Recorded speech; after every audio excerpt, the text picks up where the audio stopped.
একটি দিন আসছে, সেটি নির্ধারিত, যেখানে আর কোনো কিছু লুকানো থাকবে না, যেখানে প্রত্যেক মানুষ দাঁড়িয়ে থাকবে সর্বশক্তিমান ঈশ্বরের সিংহাসনের সামনে।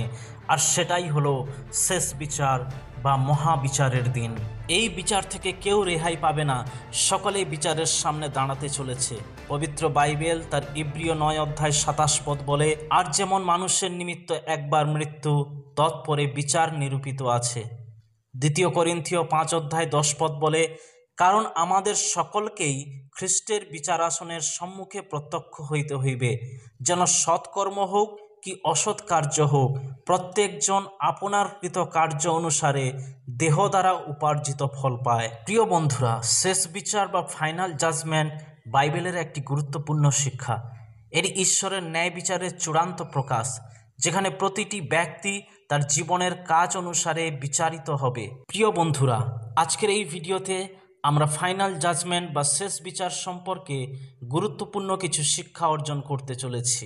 আমরা এই ভিডিও থেকে শেখার চেষ্টা করব কেন ঈশ্বর জগতের বিচার করতে চলেছেন এবং তিনি কিভাবে বিচার করতে চলেছেন।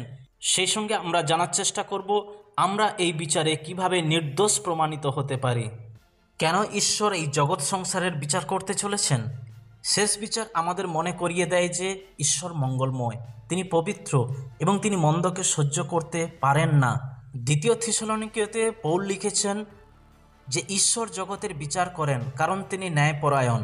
কিছু লোক মনে করে যে চূড়ান্ত বিচার ঈশ্বরের মঙ্গল ভাবের উপর প্রশ্ন জাগায়। কিভাবে একজন মঙ্গলময় ঈশ্বর এত নির্দয় হতে পারেন? চূড়ান্ত বিচার প্রমাণ করে যে ঈশ্বর ন্যায়পরায়ণ এবং ধার্মিক। তিনি ইসরায়েলের পবিত্রতম। তার পবিত্রতার কারণে তিনি পাপকে সহ্য করতে পারেন না, তাই পাপের শাস্তি দিতে তিনি এই শেষ বিচার করতে চলেছেন। সেই সঙ্গে প্রিয় বন্ধুরা, ঈশ্বর এই বিচার করতে চলেছেন প্রত্যেক মানুষের কাছ থেকে অ্যাকাউন্ট বা হিসাব নিকাশ নেওয়ার জন্য। রোমিও তার 14 অধ্যায়ে এইরকম লেখা রয়েছে, কিন্তু তুমি কেন তোমার ভ্রাতার বিচার করো? কেনই বা তুমি তোমার ভ্রাতাকে তুচ্ছ করো? আমরা তো সকলে ঈশ্বরের বিচার আসনের সম্মুখে দাঁড়াইব। কেননা লিখিত আছে, প্রভু কহিতেছেন, আমার জীবনের দিব্য আমার কাছে প্রত্যেক জানু পাতিত হইবে এবং প্রত্যেক জিহ্বা ঈশ্বরের গৌরব স্বীকার করিবে। আমাদের প্রত্যেকজনকে ঈশ্বরের কাছে আপন আপন নিকাশ দিতে হইবে। আমরা এই পৃথিবীতে কেমন জীবনযাপন করছি সেটার হিসাব ঈশ্বর নিতে চলেছেন। মথি তার 12 অধ্যায়ে প্রভু যীশু বলেছেন, আর আমি তোমাদিগকে বলিতেছি, মনুষ্যরা যত অনর্থক কথা বলে বিচারের দিনে সেই সকলের হিসাব দিতে হইবে। কারণ তোমার বাক্য দ্বারা তুমি নির্দোষ বলিয়া গণিত হইবে, আর তোমার বাক্য দ্বারাই তুমি দোষী বলিয়া গণিত হইবে। এই বাক্যগুলো আমাদেরকে নির্দেশ করেছে সেই বিচার হবে ব্যক্তিগত, কেউ কারোর হয়ে জবাব দিতে পারবে না। আর মানুষের প্রত্যেকটি গোপন কাজ ঈশ্বর সেই দিন প্রকাশ্যে আনবেন, কোনো কিছুই গুপ্ত রাখবেন না।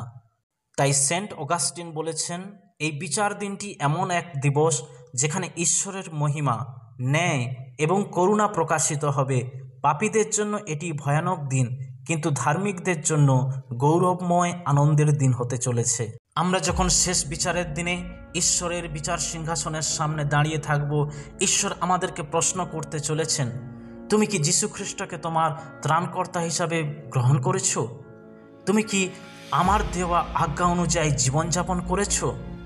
তুমি কি প্রতিবেশীকে ভালোবেসেছ যেমন করে আমি তোমাকে ভালোবেসেছি? হ্যাঁ বন্ধুরা, মানুষ যা কিছু করছে, ভালো মন্দ সব কিছুর বিচার ঈশ্বর করতে চলেছেন। আর কোনো কিছুই গুপ্ত থাকবে না, সমস্ত কিছুর ঈশ্বর প্রকাশ্যে নিয়ে আসবেন। আর কেউ কেউ সেই দিন আনন্দিত হবে এবং কারোর জন্য সেটি লজ্জা ও ঘৃণার দিন হতে চলেছে। এখন আমরা দেখব কিভাবে ঈশ্বর এই শেষ বিচার করবেন। প্রথমত, এই শেষ বিচার হবে যিশুর মাধ্যমে। যোহন তার 5 অধ্যায় 22 এবং 27 পদে লেখা রয়েছে, পিতা কাহারও বিচার করেন না, কিন্তু সমস্ত বিচার ভার পুত্রকে দিয়াছেন। তিনি তাহাকে বিচার করার ক্ষমতাও দিয়েছেন, কারণ তিনি মনুষ্যপুত্র। যীশু খ্রিস্টের মাধ্যমে ঈশ্বর এই বিশ্বকে বিচার করতে চলেছেন। অর্থাৎ প্রভু যীশু হলেন চূড়ান্ত বিচারক। প্রেরিত তার 17 অধ্যায় 30 এবং 31 পদে লেখা রয়েছে, ঈশ্বর সেই অজ্ঞানতার কাল উপেক্ষা করিয়াছেন, কিন্তু এখন সর্বস্থানের সকল মনুষ্যকে মন পরিবর্তন করিতে আজ্ঞা দিতেছেন। কেননা তিনি একটি দিন স্থির করিয়াছেন, যেদিন আপনার নিরূপিত ব্যক্তি দ্বারা ন্যায়ে জগৎ সংসারের বিচার করিবেন। দ্বিতীয়ত, এই বিচার সকলের জন্য থাকবে। আমরা সবাই ঈশ্বরের বিচারের সামনে দাঁড়াবো। মৃত ও জীবিত সকলকে তিনি বিচার করবেন। খ্রিস্টান, নন খ্রিস্টান, ধনী দরিদ্র সবাই এই বিচারে অংশ নিতে চলেছে, কিন্তু কোনো ধর্মের ভিত্তিতে নয়, কিন্তু বিশ্বাসের ভিত্তিতে এই বিচার হবে। একদল যারা যিশুকে বিশ্বাস করেছে আর একদল যারা তাকে প্রত্যাখ্যান করেছে, তিনি উভয়কে আলাদা করবেন। একদল যাবে পিতার রাজ্যে জীবনের জন্য, আর একদল যাবে দিয়াবল ও তার দূতেদের জন্য যে অগ্নিকুণ্ড তৈরি করা হয়েছে সেখানে। এই বিচারের সময় ঈশ্বর তিনি সমস্ত গুপ্ত কাজকে প্রকাশ করবেন। মানুষ অন্ধকারে গোপনে যা কিছু করেছে সব কিছু প্রকাশিত হবে। লুক তার 8 অধ্যায় 17 পদে লেখা রয়েছে, কারণ এমন গুপ্ত কিছু নাই যাহা প্রকাশিত হইবে না, এমন লুকায়িত কিছু নাই যাহা জানা যাইবে না। ঈশ্বর মানুষের গোপন কাজগুলোকে বিচার করবেন। প্রত্যেক কথার জন্য আমাদের হিসাব দিতে হবে। সেই সঙ্গে এই বিচারের দিনে ঈশ্বর জীবন পুস্তক খুলবেন, আর সেই জীবন পুস্তকে যা কিছু লেখা থাকবে সেগুলো অনুযায়ী ঈশ্বর বিচার করবেন।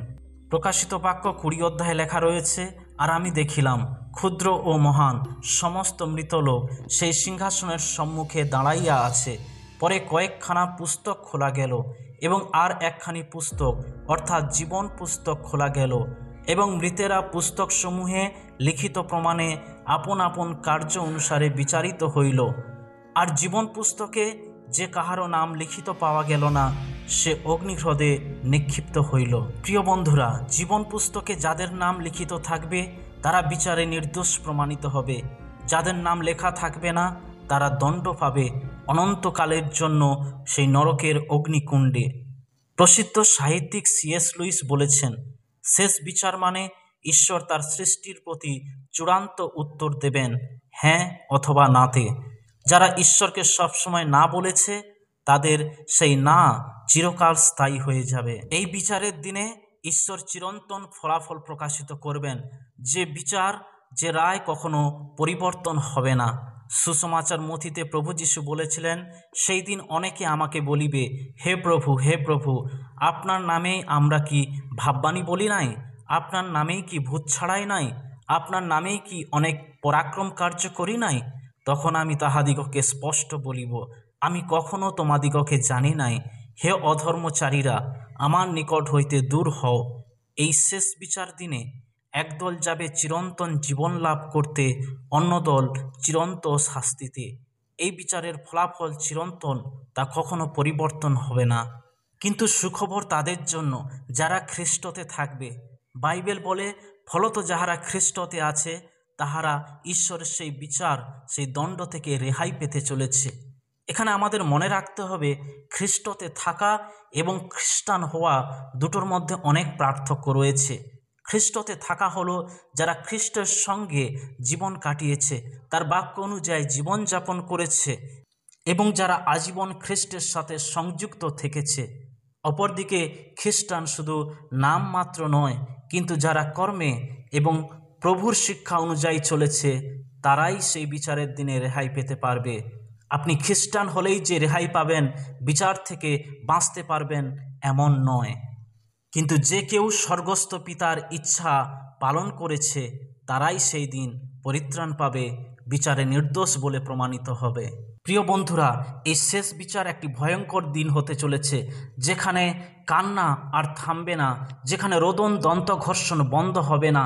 আর আপনি যদি এই শেষ বিচার থেকে উদ্ধার পেতে চান, আপনি যদি এই শেষ বিচারে নির্দোষ প্রমাণিত হতে চান, তাহলে আপনাকে কিছু করতে হবে।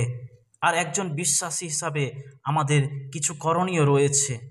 আমাদের পবিত্র জীবনযাপন করতে হবে, কারণ সব কিছুই একদিন ঈশ্বরের সামনে প্রকাশ পাবে। তাই অনুতাপ করুন এবং প্রভুর কাছে ফিরে আসুন।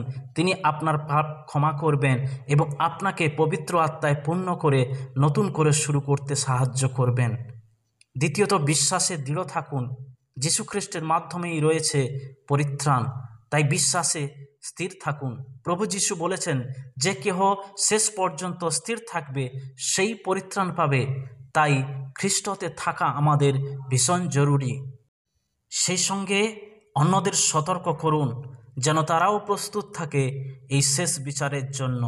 প্রোটেস্ট্যান্ট রিফর্মার জন ক্যালভিন বলেছেন, এই বিচার আমাদের মনে ঈশ্বর ভীতি ও আত্ম অনুসন্ধানের ভাবনা জাগায়। বিচার অনিবার্য এবং ন্যায়সঙ্গত, তাই আমাদের প্রত্যেকে প্রস্তুতি নেওয়া উচিত।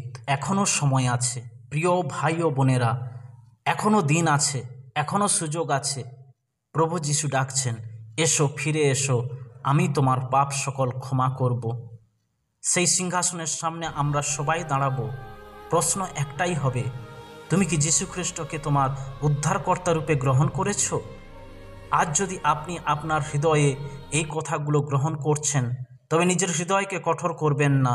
আজকেই গ্রহণ করুন সেই অনন্ত জীবনের পথকে, কারণ শেষ বিচার আসবেই, আর সেটি হবে চিরন্তন দরজা বন্ধ করে দেওয়ার দিন। শেষ বিচার মানে শুধু ভয় নয়, বরং এটি ঈশ্বরের ন্যায় প্রকাশের দিন। যিনি ন্যায়বান, তিনি অন্যায়কে শাস্তি দেবেন এবং ধার্মিককে পুরস্কৃত করবেন।